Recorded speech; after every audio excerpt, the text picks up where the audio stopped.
All right, House of Payne fans, we finally made it, thank God, to the season 11 season finale, episode 22, Payneful, Patriarch. Not gonna lie, this was so close to being, half the episode was good. The CJ and Malik plotline I thought was great. I wish we got more of that, as opposed to the Curtis storyline, where it wasn't Curtis who I didn't like. I think Glow really came off as a, you know what, it's almost 2023. I don't want to use the word, but she came off as a pain in the behind. I'll just say it that way. I was going to say something else, but you know, I love Cheryl Pepsi Riley. But in terms of the character of Glow, I did not care for her in this episode whatsoever. You have Curtis, who is a cheapskate, a tightwad, unable to compromise until, shit hits the fan, and then he eventually comes around. But it was Glow who was definitely the person who was the, uncompromising one of this scenario here. So basically Malik comes over to Ella and Curtis's house and he has a big announcement. And of course, just like any other time on these shows, he comes in without knocking, making his presence known. He just comes in and he does greet the two, but they're just reading and ignoring him. And it's kind of funny how sometimes, or 95% of the time, there's no issue with somebody just barging into someone else's house, but then a person does it and all of a sudden it's a problem, because he even said, oh, we decided not to acknowledge anybody who comes over unannounced. And I'm like, okay. I mean, you could argue with Ella, at least when she comes in, it's the hooty hoo just to kind of make her presence known. But I don't know. Hey, whatever. So from there, he basically announces that he is going on a 5-day speaking tour across Georgia, talking to lawmakers, other officials, basically about laws and other things such as, overcrowding in jails due to, massive incarcerations, use of cannabis, things of that nature. And he got Curtis a gig as the official caterer of the tour. So this could be pretty big for Sauce Bosses. And as a result, Ella is saying to Curtis, look, I know you're excited about this, Curtis, but basically Malik is your boss. And he's like, no, he ain't. He basically, I heard we were partners. No, she's right. I'm your boss. So that was pretty funny. But believe it or not, they actually didn't do anything with this. Like, part of me thought that this episode would kind of center around Malik being that, over the top boss, where he's kind of, making Curtis, go over the top and, just bark orders at him, maybe to kind of make up for when he was younger and he had to stay with Curtis and Ella and, he had to do chores and whatnot. I thought that's what it was all about, but honestly, no, that didn't really factor into the episode at all. And to be honest, I don't think that, Curtis and Malik shared more than one scene. I think this was it, if I'm not mistaken. So from there, it turns out that Curtis's truck has a lot of work that needs to be done because the tour starts tomorrow. There's a lot of maintenance that needs to be taken care of, but the biggest thing is there's some sort of propane leak, which is something to keep in mind towards the end of the episode. So it turns out that Curtis is too cheap to actually hire someone, and to be honest, I'm surprised he wouldn't do that because it's a 5-day tour across Georgia, meaning that your vehicle needs to be in top condition, not just to travel, but to also be clean enough to, cook and serve food out of. If you're going on a flipping tour around Georgia, this is not the time to be a tightwad.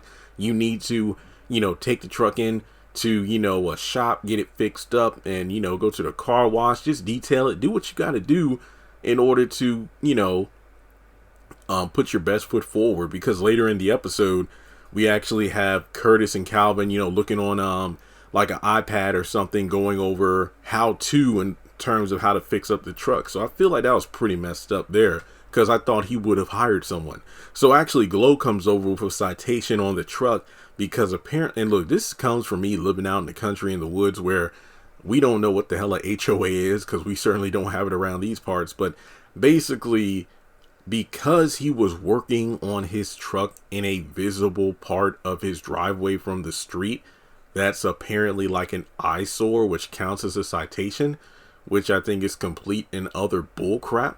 I mean, if this was something where he had the truck, there was, oil was leaking all over your driveway, and, it's been out in front of your yard for like a week, and that those fluids you've been draining, that have been draining out of the truck, have been making out on the sidewalk, joggers are complaining about it. If that was it, yeah, that makes sense. But this is something that he had just started working on that day, so it just seems like completely unreasonable for her to be like that, and says, hell, even if Ella and Glow kind of teamed up and it's like, you know what, Glow, I told Curtis to call somebody to come fix that truck because he has to go out on the road tomorrow. And then if, hey, I know some good mechanics in the area, we can have your truck taken in and, have it fixed up. It might not be cheap, especially if you're trying to get it done quick, fast, in a hurry, but I can work with you so we don't even have to worry about this citation, and then your truck will be good to go. But then if Curtis decided, no, I'm not doing that, then it would have been like okay, I get the conflict of the episode. But no, it doesn't really happen that way. But also, I think one of my favorite parts of the episode, how clean and crisp Curtis ripped up that citation. It's like perfect. He ripped it down the middle, then he ripped it down the middle. And I'm like, yo, hey, that was pretty good ripping. I don't know why. It was smooth, like it was laminated. I love that. And then he took it and started to make it rain on Glow, and I thought that was pretty funny.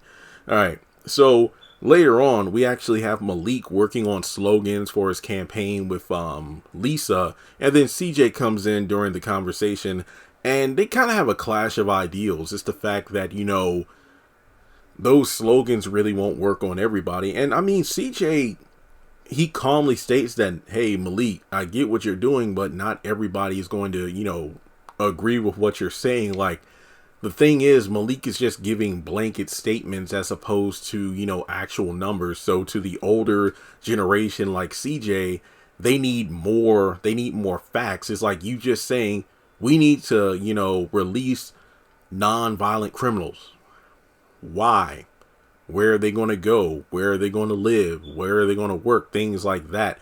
You can make all these statements that sound good, but in terms of the execution, how exactly is that going to pan out? So it gets to the point where the name calling, comes out in terms of, being, a liberal and a conservative. And like CJ says, and he says this later on too, I'm not about titles. I'm a grown man with a family with 4 kids, and I'm looking out what's best for them, because I like the way this episode sets it up, and I'll get more into it later on in the episode. Like when they talk about immigration, and then he mentions how, I see it from both sides. The Statue of Liberty says, we welcome those who are kind of like downtrodden into a land opportunity. But at the same time, I can see why they want border control, because there's already enough, kind of overcrowding in the country as it is. So if you add more people to the mix, how is that going to influence those who are already here? And then, like CJ and Lisa's like, we're immigrants. It's like, well, no, I'm not. I was born here in the States. And basically from there, it's like, wow, Mr. Payne, I didn't ever expect you to say anything like that. And then that leads into another scene in the episode where, CJ and Malik are in the kitchen. And heck, there was even a point where CJ's like, so what about you talking about cannabis? That's all you want. It's like, to have everybody getting high. But then they have, Malik kind of has an attitude. I'm just kind of going to skip over the whole, if you're feeling froggy, then leap thing. It's really not about that. I want to talk about the fact that I like how they have a adult conversation, and CJ was actually more understanding and patient than he usually is. I love how this episode showed CJ. This was probably my favorite episode of the season with CJ in it, because more often than not, he's really over the top and he's really dismissive. It's like when Malik got the job in the first place, he's like, what, my son's a drug slinger? And it's like, it's not about that. You basically, more often than not, when CJ hears something he doesn't like, instead of trying to understand, he completely dismisses the idea. He just talks down to Malik. But in this episode, he just had an adult conversation with him, and I like that. Now, the thing is, from both sides, I can see it. Here's the thing. Like CJ, I can see it from both sides. The younger generation, they're too quick to label people. Like, if you express an opinion, even if you have facts to back it up in terms of, hey, my opinion on illegal immigration in general is, this is my stance, and here are the facts that back up why I have the opinion I feel. They're quickly labeled as a, conservative or liberal. Look, I don't know the exact, what the title is for somebody who feels a certain way. So I'm just saying what they were saying in the episode. Basically, your opinions are completely invalid. Like, oh, I label you this, I don't want to talk to you anymore. But then on the flip side, the older generation is dismissive of the younger generation because, well, you haven't lived yet. I'm older. I have a family. I've been here 30 years more than you. So I know what I'm talking about and you don't. That's dismissive as well. This episode did a good job of finding the middle ground of, hey, Malik, you're going around talking to people. And then when you're older, you're going to see things a little bit differently, especially when you have a family of your own. But what you need to realize is, when you encounter people who don't agree with you, you catching an attitude and, just going off, that's not going to solve anything. Not to mention, you're in a position where I am proud of you for what you're doing, but you are having an impact on how people view certain things, potentially how they vote, which could change different laws, which can impact you in ways you don't even realize yet. So you need to think carefully of how you articulate certain things. And basically, to sum it up, the power of words. This was really good. I love this kind of, if this was the premise of the entire episode minus the Curtis stuff, I would have been completely fine with it. I think this would have been a great way to, show Malik responsibility. Like, going back to what I said before, if the episode had been more about, Malik being over the top and abusing his power over Curtis, that could have been a two-pronged lesson for him. Hey, what you're doing with Uncle Curtis, that's wrong because you're abusing the power and authority you have over him. Just like you have the power of influencing people of how they vote. You need to understand the responsibility you hold to those who work for you, Uncle Curtis, and those you are trying to impact with your speeches on lawmaking and whatnot, the people who will vote.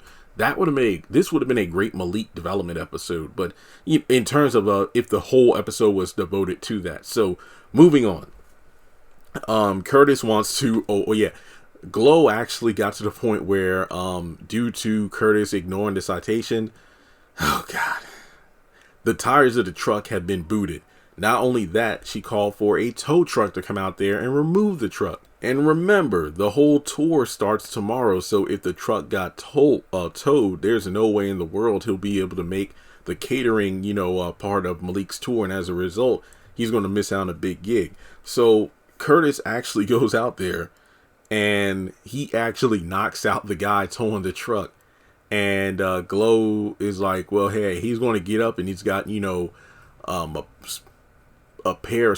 set of spare keys and he's going to tow that truck. And then it gets to the point where Curtis tries to pimp out his own son to play with the cougar in order to have the citation revoked. But, Ella says Calvin ain't doing that. So eventually, we get to the point where Curtis goes outside and tries to remove the boots himself, but then Ella warns him not to do it. CJ and Malik come over and ask, like, what in the world's going on? Because, all they saw was Curtis coming out of the house with a huge set of pliers. But Calvin actually comes in and says he went over there to take one for the team. Glow got him to cut the grass shirtless, and it was a push more, and she took a bunch of selfies, and the citation and the charges against Curtis were dropped. But then they hear a bunch of clanking outside, and then, they realize, it's Curtis trying to get the boot off. But, all that clanking, that's probably going to lead to some sparks flying. But the thing is, Calvin remembers, wait, wasn't there a propane tank that was leaking? So it seems that due to the sparks and the propane, well, explosion. And then the last thing we see of the episode is, the front door is still open and a lot of smoke. You can see the lights from a fire, and then we hear fire truck alarms going off. So basically from there, we do a close-up of Curtis and Ella, and that's on a photo they have on one of the stands in the living room, and that's the end of the episode. Let me put it this way, 6 out of 10. Like I said, the CJ Malik stuff was definitely the best part of the episode. Glow being just a pain in the behind was over the top. Also, the episode ended in a way I hope they hadn't done. Didn't I say a few weeks ago, I really hope the episode doesn't end with a death fake out. Curtis Payne is not dead. No, he's not. He was on set for the next season. I think he has like a head, a bandage wrapped around his head, but that's it. He's not dead. This was stupid, a dumb way to end the episode for the sake of views. Wednesday night, I had never seen so many people talking about House of Payne on Twitter at once. It was ridiculous. We did not need this. We did not need this death fake out at all. The episode was doing relatively fine until we got to that point. Season 9, it was CJ. Season 10, it was Janine. And now season 11, Curtis, is he dead? No, he's not. There we go. So that was pretty much my review. Go ahead and let me know what you think in the comment section below. Like and subscribe, and I'll catch you in the next review.